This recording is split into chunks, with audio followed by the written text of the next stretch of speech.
आधुनिक काल का, ठीक है, सबसे महत्वपूर्ण जो आपका युग है वो है प्रयोगवादी। इससे प्रश्न बहुत आते हैं और इस काल के जो लेखक हैं वो अपने आप में बहुत ही महत्वपूर्ण हैं और इनकी रचना उससे ज़्यादा महत्वपूर्ण है। मतलब ये आपका जो प्रयोगवादी कवि है ये बहुत ज़्यादा पूछा जाता है। सबसे पहले तो इसके जो कवि हैं अज्ञे जी, ठीक है, आपकी जो अधिकतर पूछा जाता है तो अज्ञे करके लिखा जाता है, अज्ञे की एक रचना का नाम बताओ। और प्रश्न हाई स्कूल और इंटरमीडिएट में प्रश्न उसी तरह से आते हैं कि प्रयोगवादी दो कवियों के नाम लिखो, प्रयोगवादी दो कवियों के नाम लिखो। तो एक तो नाम ही इतना बड़ा है कि दो कवियों जैसा, ठीक है, लेकिन एक आपके सच्चिदानंद हीरानंद वात्स्यायन अज्ञे और दूसरे आपके गजानन माधव मुक्तिबोध, ठीक है।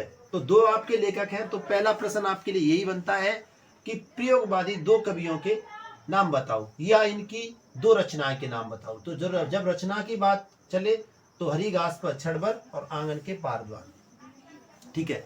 तो अब बात करते हैं सच्चिदानंद हीरानंद वात्स्यायन अज्ञे की।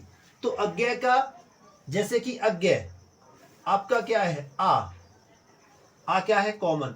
हरी घास पर छड़बर, छड़ भर, लास्ट में क्या रहा है, कभी कभी क्वेश्चन पूछ जाता है हरी घास पर छड़बर किस लेखक की रचना है। तो छड़ भर कहाँ रुके, रा में छुपा है आ से आ मिला दो, अज्ञे, आ से आ मिल गया क्या, हरी घास पर छड़बर, रा आ गया लास्ट में आ। तो कभी भी ये रचना है तो हरी घास पर छड़बर कहाँ रुक रही है, रा में छुपा है आ से अज्ञे, आ से अज्ञे। आंगन के पार द्वार, आ से आ, पहला ही आ से आ मिल गया, आंगन के पार द्वार, आंगन के पार द्वार, आ से आ मिल गया और तो आ गया आपके आंगन के पार द्वार। अब इनका सबसे ज्यादा जो हाई स्कूल में अब तक एक प्रश्न पूछा है वो है तार सप्तक।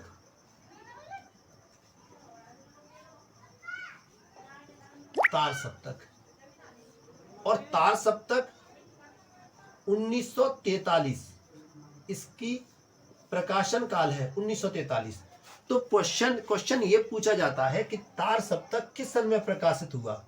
तो 1943 तार सप्तक कब प्रकाशन हुआ, 1943। दूसरा प्रश्न आपका ये आ जाता है कि दूसरा कब हुआ, तो इसके 8 साल बाद। और तीसरा कब हुआ, इसके 8 साल बाद। तो कमेंट में आप ये बताओ कि इसकी अगली साल कौन सी होगी और इसके बाद जो अगली इसकी साल आएगी वो कौन सी होगी। मतलब दूसरा तार सप्तक जो आपका सेकंड तार सप्तक किस सन में होगा और जो थर्ड है आपका तीसरा तार सप्तक किस सन में प्रकाशित होगा। ये आप कमेंट में जवाब दें कि अगर पहला तार सप्तक 1943 में था तो अगर इसमें हम 8 जोड़ दें तो कितना होगा, 8 जोड़ दें तो कितना होगा। इनकी ये रचनाएं थी, महत्वपूर्ण रचनाएं थी। अब बात करते हैं गजानन माधव मुक्तिबोध की। तो इनकी महत्वपूर्ण रचना है चांद का मुंह टेढ़ा। अब गजानन आपके, ठीक है, गजानन माधव मुक्तिबोध ने लिखा चांद का मुंह टेढ़ा।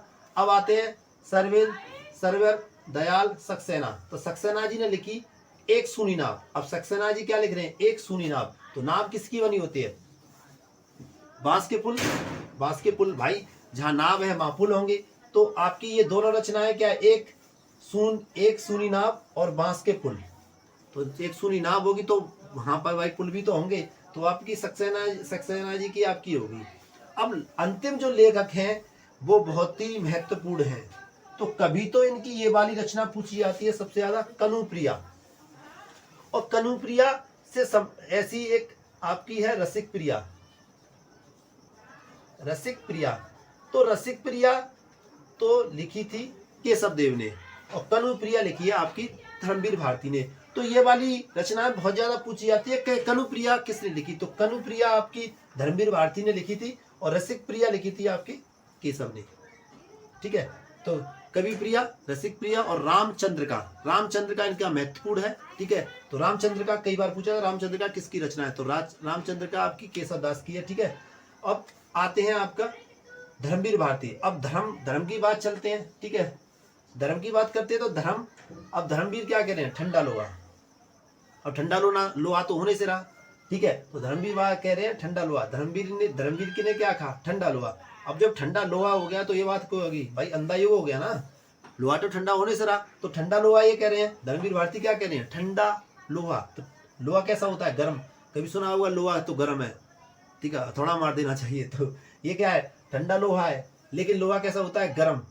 तो इन्होंने धर्मवीर भारती ने लिखा ठंडा लोहा, लेकिन आपका ठंडा लोहा है, यहाँ पर लोहा गर्म होता है, तो ये क्या अंधे अंधे वाली बात होगी ना, कि अंधों वाली बात कर रहे हो, लोहा तो गर्म होता है। तो इन्होंने अंधा ये लिखा। और इनकी जो है आपकी कनुप्रिया, और इनकी एक रचना होती है सूरज का सातवां घोड़ा, वो भी पूछ ली जाती है। तो ये आपके प्रयोगवादी कवि और इनके संबंध में ये आपकी इनकी रचना है, जो हाई स्कूल और इंटरमीडिएट दोनों क्लास में भी आपकी आती रहती हैं, ठीक है। और आप यहाँ बताएं कि कौन सी सन आएगी आपकी, ठीक है। धन्यवाद।